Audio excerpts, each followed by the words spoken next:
कैसे हैं आप सब? आई होप सब बहुत अच्छे होंगे, सबकी पढ़ाई भी और लाइफ भी आई होप सो काफ़ी अमेजिंग चल रही होगी। मैं हूं आपकी अपनी Khushboo ma'am, biology master teacher at Vedantu.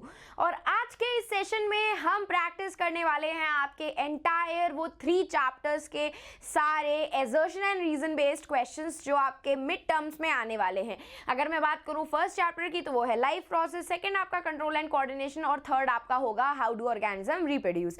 तो मेक श्योर जरूर करना कि इस एंटायर सेशन को आप स्टार्ट से लेकर एंड तक जरूर देख रहे हो, क्योंकि ये सारे क्वेश्चंस आपको डेफिनेटली हेल्प करेंगे अपने एग्जाम्स में फोड़ने के लिए। चलो तो लेट्स बिगिन आवर सेशन।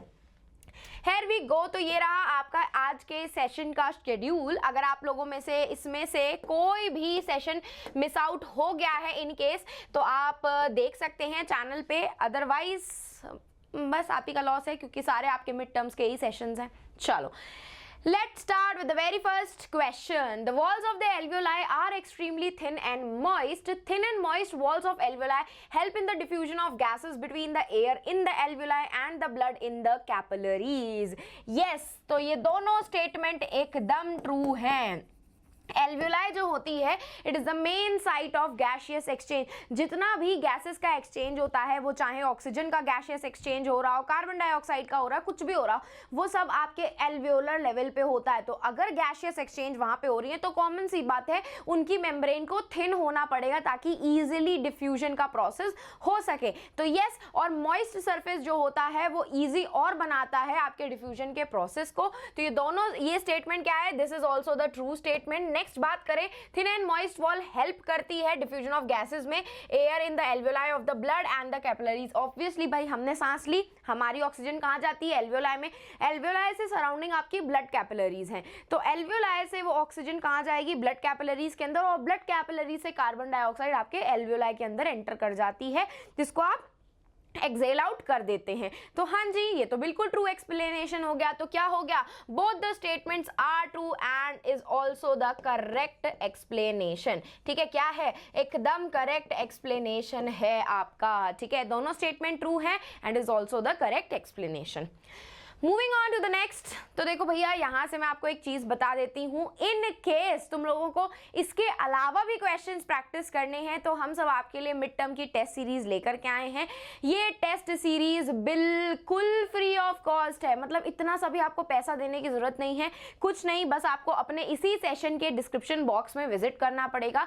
वहाँ पे फ्री मिड टर्म के रिसोर्सेज अवेलेबल हैं, उस पे लिंक पे क्लिक करके आप ये सारे mock test paper, 5 mock test paper available हैं, हर एक सब्जेक्ट के डाउनलोड कर सकते हो। ठीक है, अब अगर हम बात करते हैं आपके नेक्स्ट चीज़ की, तो हम देखो भाई आप सब लोगों से आप लोगों का भलाई चाहते हैं, हम चाहते हैं कि मिड टर्म्स में आपके मार्क्स बहुत अच्छे आए, तो हम अगेन आपके लिए लेकर के आए हैं मिड टर्म का क्रैश कोर्स। ये क्रैश कोर्स जो है आपके 2 सितंबर से स्टार्ट होने वाला है, और यहाँ पे हम आपके सारे मिड टर्म्स के सेशंस लेंगे और मिड टर्म का पूरा सिलेबस कंप्लीट करवाएंगे, जहाँ पे हम क्वेश्चंस प्रैक्टिस करेंगे, डाउट्स लेंगे, आपके कॉम्पिटेंसी बेस्ड क्वेश्चंस प्रैक्टिस करेंगे, सब कुछ होने वाला है।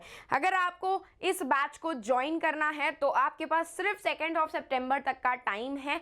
ये बैच है तो वैसे 2000 रुपए का, लेकिन अगर आपने इसे 2 सितंबर से पहले ज्वाइन कर लिया तो ये सिर्फ और सिर्फ मात्र आपको 999 रुपए का मिल जाएगा, जहां पे आपकी गुन्नू मैम ही आपको पढ़ाने वाली हैं बाबा।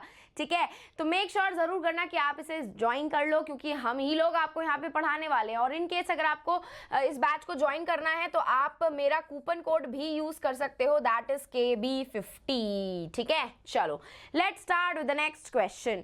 Reflex actions are involuntary occur without the involvement of brain. Okay, true है। Reflex actions are controlled by the, तो ये दोनों ही स्टेटमेंट क्या है? ट्रू है, क्योंकि आपका देखो उसने क्या बोला कि इनवॉलेंटरी होते हैं आपके which is not controlled by the brain, it is actually controlled by the spinal cord. तो ये दोनों स्टेटमेंट ट्रू हैं, और क्या है आपके? एकदम ट्रू ट्रू ट्रू हैं दोनों ही स्टेटमेंट। और करेक्ट एक्सप्लेनेशन तो वैसे ये होना चाहिए, देखो आधा स्टेटमेंट दिया है, रिफ्लेक्स एक्शन इनवॉलेंटरी है, क्यों? बिकॉज क्योंकि इनके एक्शंस को हम कंट्रोल नहीं कर सकते। इनके एक्शंस को कंट्रोल कौन करता है? स्पाइनल कॉर्ड करता है, ब्रेन नहीं करता। तो आधा स्टेटमेंट ट्रू है, आधा स्टेटमेंट ट्रू नहीं भी है। तो ये दोनों स्टेटमेंट को हम ट्रू मानेंगे, but it is not the correct explanation. मतलब मेरे अकॉर्डिंग तो ये करेक्ट एक्सप्लेनेशन नहीं होना चाहिए, आधा स्टेटमेंट करेक्ट है आपका, तो यहाँ करेक्ट एक्सप्लेनेशन लिखा है तो आप लिख भी सकते हो, but according to me reason ये होना चाहिए कि रिफ्लेक्स एक्शन इनवॉलंटरी होते हैं। क्यों?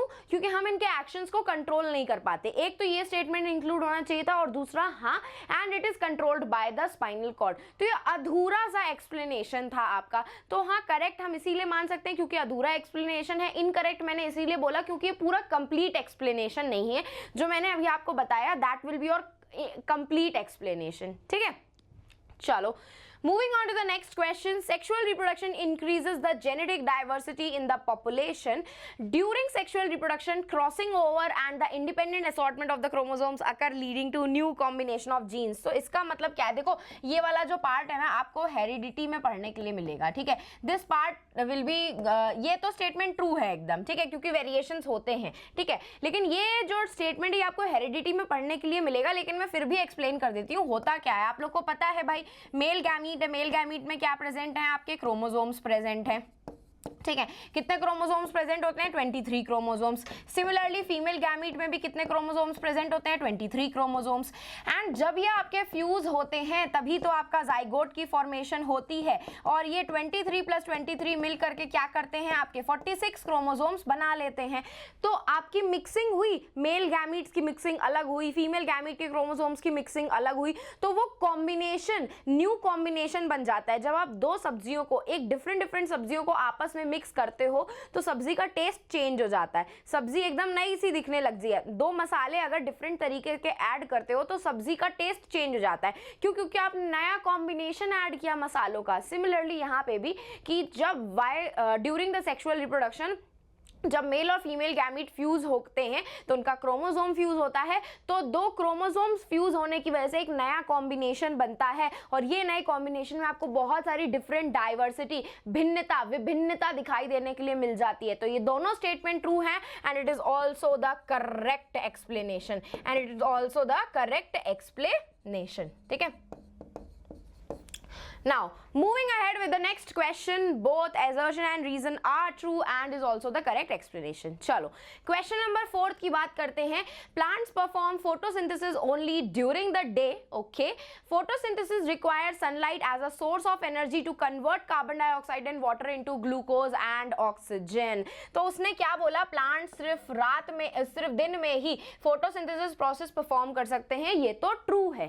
क्यों ट्रू है? क्योंकि हमें पता है फोटोसिंथेसिस परफॉर्म करने के लिए उन्हें किसकी जरूरत पड़ती है? सनलाइट की जरूरत पड़ती है, और in the presence of sunlight ही वो फोटोसिंथेसिस कर पाते हैं, क्योंकि यही सनलाइट की एनर्जी को आपके प्लांट्स क्या करते हैं? केमिकल एनर्जी में कन्वर्ट करते हैं, और फिर उनका फर्दर आगे फोटोसिंथेसिस का प्रोसेस होता है। ठीक है, तो ये दोनों स्टेटमेंट क्या हो गए? एकदम ट्रू हो गए, and it is also the correct explanation. क्या है ये? It is also the correct explanation, क्योंकि उसने क्या बोला आपका कि फोटोसिंथेसिस सिर्फ दिन में होती है। क्यों होती है? क्योंकि उसको सनलाइट की जरूरत पड़ती है ताकि वो कार्बन डाइऑक्साइड और पानी को ग्लूकोज और एनर्जी में कन्वर्ट कर सके। तो ये तो सिर्फ सनलाइट की प्रेजेंस में ही होता है ना भैया फोटोसिंथेसिस, इसीलिए ये स्टेटमेंट दोनों ट्रू है and it is also the correct explanation. ठीक है जी, चलो, moving ahead with the next question. Hormones have a long lasting effect on the target organs. Hormones are released directly into the bloodstream and travel to distant target organs. तो देखो भाई ये statement भी true है, ठीक है, and this is also the true statement. ठीक है, both the statements are true. हमें पता है हॉर्मोन्स जो होते हैं भले कम अमाउंट में रिलीज होते हैं, लेकिन इनका जो अफेक्ट रहता है आपके टारगेट ऑर्गन तक काफी लंबे समय तक रहता है। ये मैंने आपको जब कंट्रोल एंड कोऑर्डिनेशन पढ़ाया था तब बताया था। ठीक है, आपकी एनसीईआरटी की बुक में भी लिखा हुआ है इवन यही चीज। तो ये तो स्टेटमेंट ट्रू है आपका। तो ये लॉन्ग लास्टिंग इफेक्ट क्यों शो करते हैं, इसका रीजन उन्होंने एक्सप्लेन नहीं किया है। ठीक है, वैसे तो रीजन ये होना चाहिए कि लॉन्ग लास्टिंग इफेक्ट इसीलिए होते हैं क्योंकि ये केमिकल्स होते हैं, केमिकल्स अलग तरीके की बॉन्डिंग बना रहे होते हैं। उन बॉन्डिंग को ईजिली हम ब्रेक नहीं कर सकते हैं अनटिल एंड अनलेस हमारा काम नहीं हो जाता बॉडी में। ठीक है, तो माइट भी करेक्ट एक्सप्लेनेशन हो भी सकता है, नहीं भी हो सकता है, क्योंकि उसने बोला कि हॉर्मोन्स जो होते हैं वो डायरेक्टली ब्लड स्ट्रीम में रिलीज होते हैं और अपने अपने डिस्टेंट ऑर्गन तक जाते हैं। तो हो सकता है ब्लड स्ट्रीम में रिलीज होने की वजह से भी उनके इफेक्ट जो है काफी लंबे टाइम तक रहते हैं। बट ये रहता ये है कि हार्मोन्स जो होते हैं केमिकल्स होते हैं, केमिकल अपनी बॉन्डिंग्स बनाते हैं, वो बॉन्डिंग को आप इजीली ब्रेक नहीं कर सकते हो अनटिल एंड अनलेस आपकी बॉडी में वो पर्टिकुलर फंक्शन जो वो परफॉर्म करने के लिए बने हैं नहीं हो जाते। तो ये दोनों स्टेटमेंट ट्रू है, बट अकॉर्डिंग टू मी ये करेक्ट एक्सप्लेनेशन नहीं होगा। ठीक है, तो एक बार हम चेकआउट कर लेते हैं।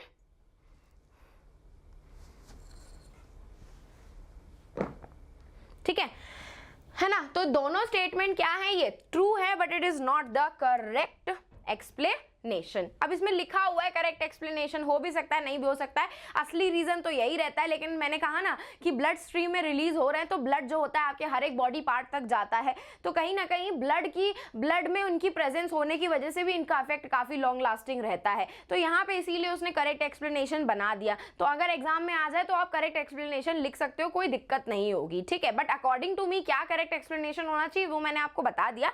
बट आपके एक क्लास 10th के लेवल पे यही करेक्ट एक्सप्लेनेशन होगा, तो यहाँ पे करेक्ट एक्सप्लेनेशन गिवन है तो आप वही लिख करके आ जाना। ठीक है, चलो moving ahead with the next question.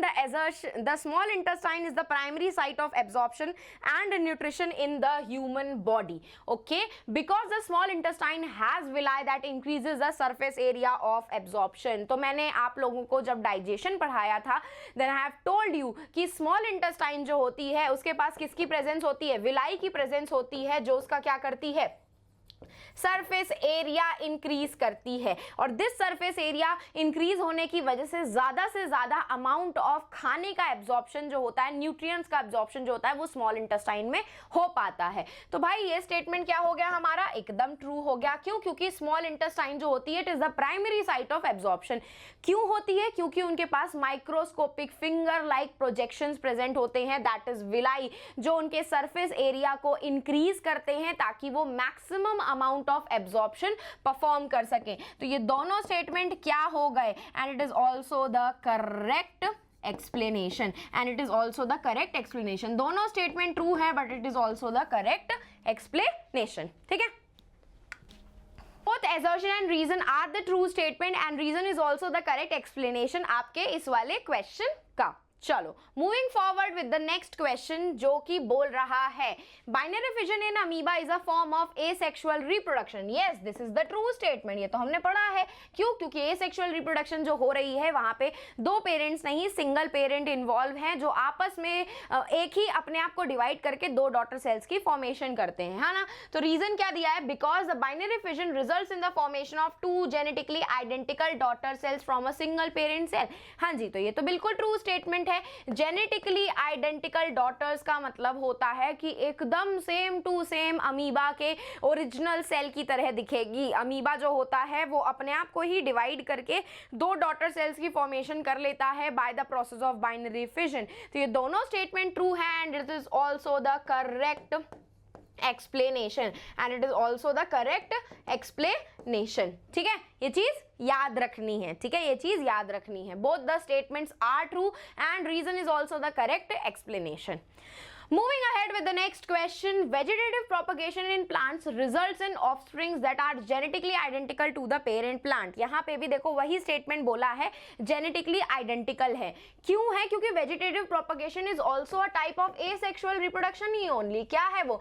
Asexual reproduction ही है। उसी एसेक्सुअल रिप्रोडक्शन में हम वेजिटेटिव पार्ट्स में से, रूट्स में से, स्टेम में से, लीफ में से आपके नए प्लांट को ग्रो करवा रहे हैं। इसीलिए वहां पे जो नए प्लांट्स होते हैं they are genetically identical to your parent plant. तो ये स्टेटमेंट क्या हो गया? ट्रू हो गया। रीजन क्या है कि vegetative propagation involves the formation of new plants from root stems and leaf of the parent plant. हाँ जी, तो ये भी क्या हो गया? एकदम ट्रू स्टेटमेंट हो गया and it is also the correct explanation. क्यों? क्योंकि जस्ट अभी मैंने बताया कि vegetative propagation asexual mode of reproduction होता है जहां पे हम रिप्रोडक्टिव पार्ट्स नहीं यूज करते हैं प्लांट के, हम वहां पे यूज करते हैं vegetative parts of the plant, जैसे कि स्टेम को, लीफ को और रूट्स को, उनसे हम एक नया प्लांट ग्रो करवाते हैं। तो यही रीजन होता है कि करेक्ट एक्सप्लेनेशन, इसीलिए आपके वेजिटेटिव प्रोपगेशन में जो नए प्लांट्स बनते हैं they are genetically identical to the parent plant, क्योंकि वहां पे कोई भी उनका रिप्रोडक्टिव पार्ट इन्वॉल्व इन्वॉल्व नहीं होता है, सिर्फ और सिर्फ वेजिटेटिव पार्ट्स इन्वॉल्व होते हैं। तो both the statements are true and also the correct explanation. ठीक है, दोनों स्टेटमेंट एकदम ट्रू हैं and is also the correct explanation. चलो भैया जी, moving on to the next question, जो कि है आपका 9वां नंबर क्वेश्चन। मतलब अब तो आप लोगों को समझ में आ गया हो ना कि एग्जैक्टली हमें assertion and reason based question solve कैसे करने होते हैं, उनको हमें पढ़ना कैसे होता है, समझना कैसे होता है, रीजन क्या होता है, उसे करेक्ट एक्सप्लेनेशन कैसे कंसिडर करना है, असर्शन क्या होता है, ये सब अब तो आई थिंक सो समझ में आने लग गया होगा, है ना। चलो, तो during exhalation the diaphragm relaxes and move upward, okay, and relaxation of the diaphragm increases the volume of the thoracic cavity, reducing the air pressure inside the lungs and forcing air out.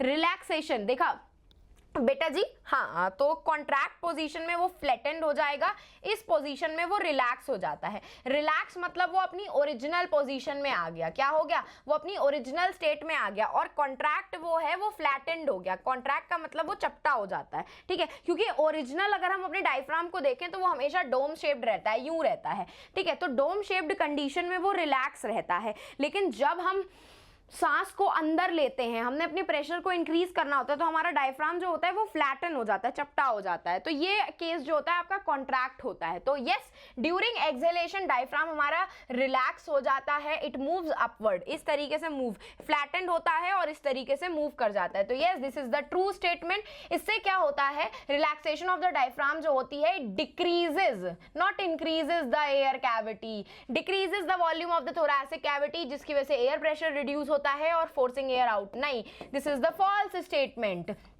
Decrease होने की वजह से हमारे lungs के अंदर air pressure कम हो जाता है, एयर प्रेशर नॉर्मल हो जाता है जितना था, और इसकी वजह से हमारे बॉडी में से क्या निकल जाती है, ऑक्सीजन या कार्बन डाइऑक्साइड जो हमारे लंग्स में प्रेजेंट थी वो बाहर निकल जाती है। तो this is the false statement, this is the false statement, increase नहीं डिक्रीज हो जाता है। तो assertion is true but reason is false, ठीक है, assertion is true but reason is false.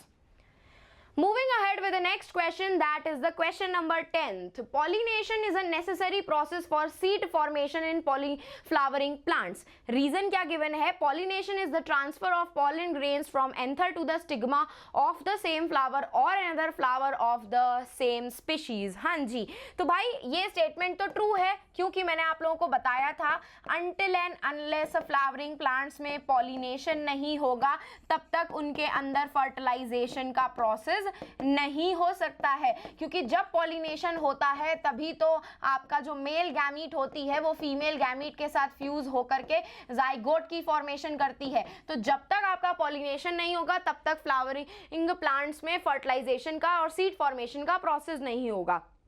क्यों? क्योंकि यही पॉलिनेशन जो होती है ये पॉलन ग्रेन्स को anther to the stigma of the same flower transfer करवाती है या फिर दूसरे स्पीशीज के फ्लावर्स तक ट्रांसफर कराती है, जिसकी वजह से पॉलन ट्यूब की फॉर्मेशन होती है और पॉलन ट्यूब से मेल गैमीट ट्रैवल होकर के फीमेल गैमीट तक जाता है और फ्यूज होता है। तो both the statements are true and is also the correct explanation. Correct explanation इसीलिए है क्योंकि पॉलिनेशन को एक्सप्लेन किया गया है। पॉलिनेशन क्या होता है? ट्रांसफर होता है पॉलन ग्रेन्स का, और जब तक ट्रांसफर नहीं होगा पॉलन ग्रेन्स का तब तक ना तो मेल और फीमेल गैमीट फ्यूज होंगे और ना ही फर्टिलाइजेशन का प्रोसेस होगा। सिंपल सी बात है, ठीक है।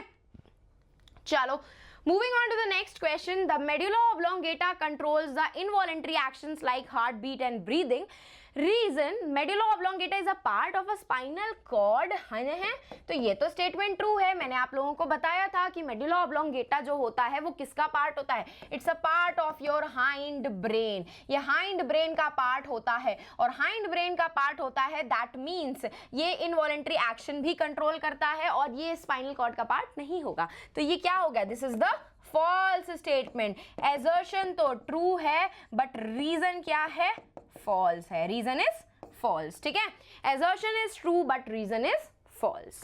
चलो moving ahead with the next question, assertion बोल रहा है the growth of tendril in plants is an example of chemotropism. तो ऐसा कुछ होता है, हमारा टेंड्रिल का ग्रोथ जो है वो ट्रॉपिक मूवमेंट तो है, but it is a type of thigmotropic movement.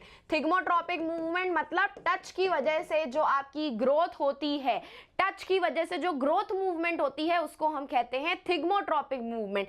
जबकि टच की वजह से पत्तियां बंद हो जाती हैं, टच की वजह से सिंपल मूवमेंट होती है, उसमें कोई ग्रोथ नहीं दिखती है, उसको हम कहते हैं थिग्मोनास्टिक movement.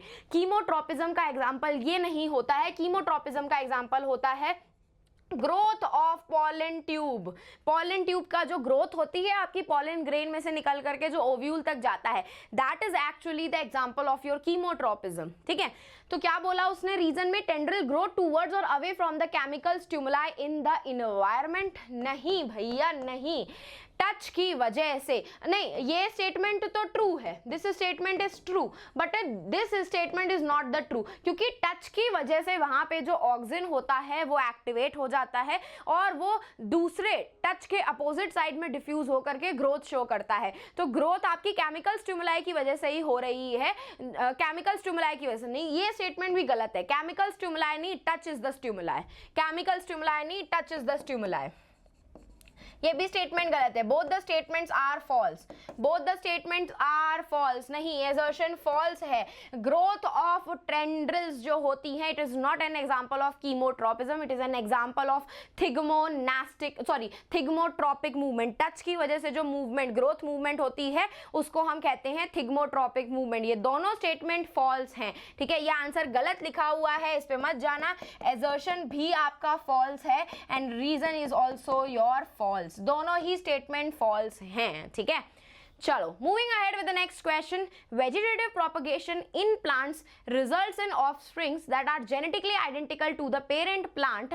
Reason, vegetative propagation involves the formation of new plant from root, stems and leaf. Just ये हमने अभी किया था, ये स्टेटमेंट मैंने आपको ट्रू बताया था। क्यों? क्योंकि जेनेटिकली आइडेंटिकल इसीलिए होते हैं क्योंकि वहां पे हम कोई भी रिप्रोडक्टिव पार्ट्स का इस्तेमाल नहीं कर रहे हैं। और vegetative propagation it's a type of asexual reproduction. क्या है? It's a type of asexual reproduction. और एसेक्सुअल रिप्रोडक्शन में जेनेटिकली आइडेंटिकल प्लांट ही बनता है क्योंकि वहां पे हम रूट्स को, स्टेम को और लीव्स को यूज करके प्लांट की ग्रोथ करवा रहे हैं, ना कि उनके फ्लावरिंग प्लांट्स को, ना ही उनके रिप्रोडक्टिव पार्ट्स को यूज करके उनकी ग्रोथ करा रहे हैं। तो ये दोनों स्टेटमेंट ट्रू है and it is also the correct explanation, and it is also the correct explanation.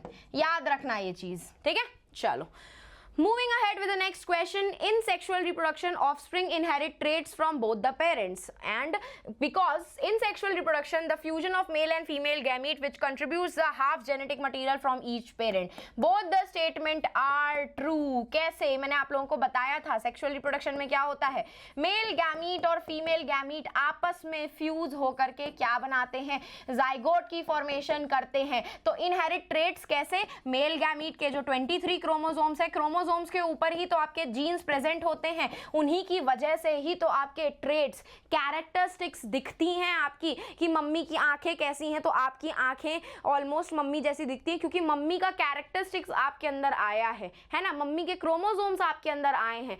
ऐसा इसलिए होता है क्योंकि जब जाइगोट की फॉर्मेशन हो रही होती है तब मेल और फीमेल गैमीट के genetic material, chromosomes genetic material होते हैं, आपस में फ्यूज होते हैं, आपस में मिक्स मैचिंग होती है उनकी। तो ये both the statements are true and it is also the correct explanation. Both the statements are true and is also the correct explanation। याद रखना ये चीज, ठीक है। Next question, adrenaline is known as the fight or a flight hormone।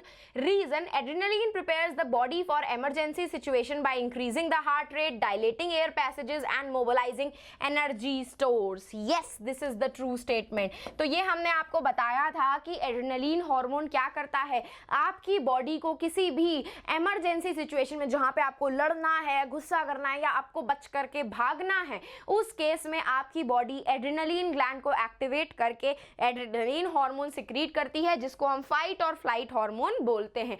और ये कैसे prepare करती है इस इमरजेंसी सिचुएशन में? आपकी हार्ट रेट बढ़ा करके, हार्ट बीट बढ़ा करके, ताकि ज़्यादा से ज़्यादा ऑक्सीजन आपके ब्लड के अंदर जाए। उस ब्लड में से जितना भी ऑक्सीजन होता है वो आपके मसल्स तक डाइवर्ट कर दिया जाता है, ताकि आपकी मसल्स को अच्छे खासे अमाउंट में एनर्जी मिले और वो अपने प्रोसेसेस को परफॉर्म कर सके। इस इमरजेंसी सिचुएशन में हम वहां से दुम दबा करके भाग लें, है ना। तो ये दोनों स्टेटमेंट क्या हो जाते हैं? ट्रू हो जाते हैं। और ये दोनों ही स्टेटमेंट क्या हो जाते हैं?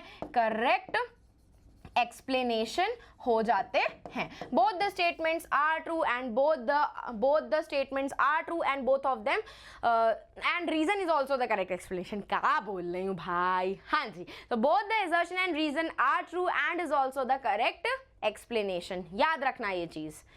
Moving ahead with the next question, auxins are plant hormone that promotes the growth of shoot towards light। Okay, ये तो बिल्कुल true statement है। ये क्या करवा रहा है? Phototropic movement perform करवा रहा है। It is performing the phototropic movement। कैसे? Auxin accumulates on the side of the plant exposed to light, causing cell elongation on that side and bending the shoot towards the light। This is the false statement। क्यों? क्योंकि ये उस side पे नहीं रहता है, accumulate नहीं होता जिस साइड से लाइट आ रही है। सपोज करो अगर मैं पौधा हूं, मेरा राइट साइड से लाइट आ रही है, तो मेरा जो ऑक्सीजन होगा वो लाइट में एक्टिवेट तो हो जाएगा, लेकिन लाइट से दूर भाग करके शेडी साइड में चला आएगा और वहां पे सेल की इलोंगेशन करेगा, ठीक है, सेल को लंबा करेगा। इस तरीके से ऐसा लगेगा कि सेल जो है वो लाइट की तरफ बेंड हो गया है, ठीक है, क्या हो गया? बेंड हो गया है। तो ये वाला statement is false. Phototropic movement तो ट्रू है, but reason is the false statement, ठीक है। अपोजिट साइड पे, शेडी साइड पे मूव करके वो सेल की इलोंगेशन करता है, ठीक है। चलो, moving ahead with the next question, that is your 17 number। External fertilization is common in aquatic animals like fish and amphibians। External fertilization requires a moist environment to prevent the gametes from drying out and to facilitate the movement of sperm towards the egg।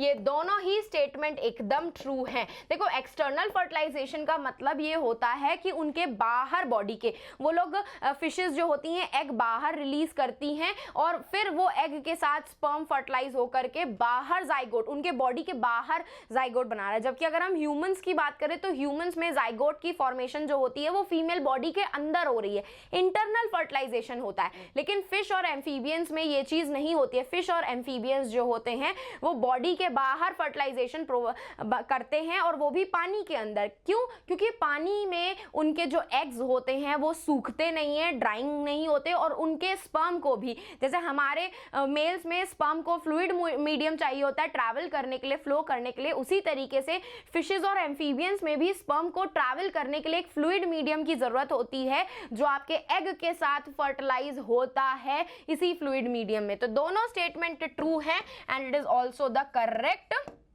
Explanation, and it is also the correct explanation. समझ में आया कि नहीं? हाँ जी, समझ में आएगा तो मजा आएगा, है ना बबड़ा? आया समझ में? चलो, moving on to the next question. Here we go। DNA replication is essential for before cell division। DNA replication ensures that each daughter cell receives an identical set of genetic material as a parent cell। यहाँ पे देखो, DNA replication हम यहाँ पे ना nuclear division को कह सकते हैं, ठीक है। न्यूक्लियर डिवीजन के सेंस में आप समझ सकते हो। क्यों? देखो, सपोज करो आपका ये अमीबा है ना, ये अमीबा सबसे पहले क्या करता है? अपना न्यूक्लियस डिवाइड करता है। It divides it's nucleus first. क्यों? ताकि न्यूक्लियस डिवाइड होकर के जो आपके अमीबा के दो सेल्स बनेंगे, अमीबा के जो दो डॉटर सेल्स बनेंगे, उसमें equal amount of genetic material जाना चाहिए। तो जब आपका न्यूक्लियस डिवीजन हो जाता है इस तरीके से, अमीबा के पास दो न्यूक्लियस हो गए, फिर वो अपने आप को बीच से ग्रूव बना करके, गड्ढा बना करके अपने न्यूक्लियस में अपना अलग अलग साइटोप्लाज्म दे करके दो डॉटर सेल्स में कन्वर्ट हो जाता है। तो हाँ जी, डीएनए रेप्लिकेशन जरूरी होता है सेल डिवीजन। सेल डिवीजन यहाँ पे साइटोप्लाज्म का डिवीजन बोला जा रहा है कि दो अलग अलग सेल बनने से पहले न्यूक्लियस को डिवाइड करना जरूरी होता है। क्यों? इससे क्या होता है? डीएनए रेप्लिकेशन जो होता है वो हर एक डॉटर सेल में equal amount of genetic material पहुंचता है पेरेंट सेल में से, इसीलिए पहले न्यूक्लियस का डिवीजन करवाया जाता है और फिर साइटोप्लाज्म का डिवीजन करवाया जाता है, ठीक है। डीएनए रेप्लिकेशन को एज अ न्यूक्लियर डिवीजन समझो। डीएनए रेप्लिकेशन का मतलब कॉपी बना रहे हैं हम किसी चीज की। एक डीएनए बनाया, उसके जैसा हमने सेम डीएनए बनाया। एक हमने एक सेल को दे दिया, दूसरा डीएनए हमने दूसरे सेल को दे दिया, ताकि दोनों सेल्स के पास अपना खुद का डीएनए जेनेटिक मटेरियल हो, अपना खुद का equal amount of genetic material हो। तो ये दोनों स्टेटमेंट क्या हो जाते हैं? ट्रू हो जाते हैं। Both the statements are true and it is also the correct explanation. क्या है? दोनों स्टेटमेंट एकदम ट्रू है and both are the correct explanations. ठीक है, चलो moving ahead with the next question. The placenta is responsible for nutrient waste exchange between mother and the developing foetus. ये statement बिल्कुल ट्रू है। मैंने आप लोगों को बताया था कि जब बेबी इम्प्लांट होता है, जाइगोट या एम्ब्रियो इम्प्लांट होता है, तो यूट्रस क्या किसकी फॉर्मेशन करती है? टिश्यू लाइक स्ट्रक्चर प्लेसेंटा की फॉर्मेशन करती है। और यही प्लेसेंटा जो होता है न्यूट्रिएंट्स और वेस्ट मटीरियल को रिमूव करवाने में और मदर से न्यूट्रिएंट्स फीटस तक पहुंचाने में मदद करता है। ठीक है, and it also act as a barrier preventing the substances in the mother blood cell from reaching the fetus। नहीं भाई, ये तो false statement हो गया। This is the false statement, क्योंकि प्लेसेंटा जो होता है ना आपका, एक साइड पे वो फीटस से कनेक्टेड होता है और एक साइड में वो मदर से कनेक्टेड रहता है थ्रू द अम्बेलिकल कॉर्ड। ठीक है, आप बच्चे पैदा होते हुए देखे होंगे मूवी में ही, तो उनके एक लंबी सी रस्सी जैसी स्ट्रक्चर आपको दिखती है, दैट इज अम्बेलिकल कॉर्ड। इसी अम्बेलिकल कॉर्ड के थ्रू आपका मदर और फीटस जो होता है आपस में कनेक्टेड रहता है। ठीक है, तो एजर्शन तो ट्रू स्टेटमेंट है, but reason is the false statement. वो बैरियर की तरह काम नहीं करता है, it is the link between developing foetus and the mother. वहीं से ही तो सारा गैसेस का, न्यूट्रिएंट्स का और वेस्ट का एक्सचेंज होता है। ठीक है, moving on to the next question, the heart pumps oxygenated blood to all parts of the body। okay, the right ventricle of the heart pumps oxygenated blood into the aorta। तो क्या यहाँ पे ये statement incomplete और false नहीं हो सकता है? And this is can also be the false statement. क्यों? क्योंकि राइट वेंट्रिकल तो डीऑक्सीजनेटेड ब्लड कैरी करता है। ठीक है ना, और हार्ट तो हमारा ऑक्सीजनेटेड और डीऑक्सीजनेटेड ब्लड दोनों ही करता है, बट ये स्टेटमेंट फॉल्स नहीं होगा। हाँ, this statement is not false, this is the true statement, क्योंकि उसने बोला heart pumps oxygenated blood to all the parts of the body. Obviously oxygenated blood को तो सारे बॉडी पार्ट्स तक लेकर के जाता है दिल, बाकी सारे बॉडी पार्ट में से डीऑक्सीजनेटेड ब्लड को कलेक्ट करके हार्ट तक लेकर के जाया जाता है और हार्ट फिर उस डीऑक्सीजनेटेड ब्लड को हमारे लंग्स तक लेकर के आता है। तो यहाँ पे ये स्टेटमेंट ट्रू हो जाता है कि हार्ट जो होता है ऑक्सीजनेटेड ब्लड को हमारे हर एक बॉडी पार्ट तक लेकर के जाता है। और अगर मैं डीऑक्सीजनेटेड ब्लड की बात करूं तो heart pumps deoxygenated blood to the lungs होगा। ठीक है, टू द लंग्स होगा, क्योंकि लंग्स में ही तो फाइनली आपका ऑक्सीजनेशन का प्रोसेस होता है, वहां से आपका ऑक्सीजनेटेड ब्लड दिल में आता है और दिल उसको पूरी बॉडी में डिस्ट्रीब्यूट कर देता है। तो assertion is the true statement, but reason आपका फॉल्स होता है, क्योंकि राइट वेंट्रिकल जो होती है वो डीऑक्सीजनेटेड को ब्लड को पंप करती है टू योर पल्मोनरी आर्टरी, और यही पल्मोनरी आर्टरी फिर लंग्स तक आपके डीऑक्सीजनेटेड ब्लड को लेकर के जाती है। तो reason is the false statement. चलो भैया, here's the end of our session। तो बस अब से आप लोगों के लिए इतनी छोटी सी ही न्यूज़ है कि आप लोग जाते जाते टेलीग्राम चैनल को ज्वाइन कर लीजिएगा, क्योंकि इसी एक पर्टिकुलर चैनल पे हम सब कुछ आपको शेयर करते हैं जब भी हम लाइव सेशंस लेते हैं। एंड अगर आपको मुझे रीच आउट करना है पर्सनली तो आप मुझे इंस्टाग्राम पे रीच आउट कर सकते हैं, खुशबू_भाटिया मेरा इंस्टाग्राम का अकाउंट है। तो बस अब हम फिर मिलेंगे चलते चलते ऐसे ही नेक्स्ट अमेजिंग सेशन में। तो जाते जाते सेशन को लाइक करना और चैनल को सब्सक्राइब करना कतई मत भूलिएगा। अब हम फिर मिलेंगे चलते चलते। Bye bye guys.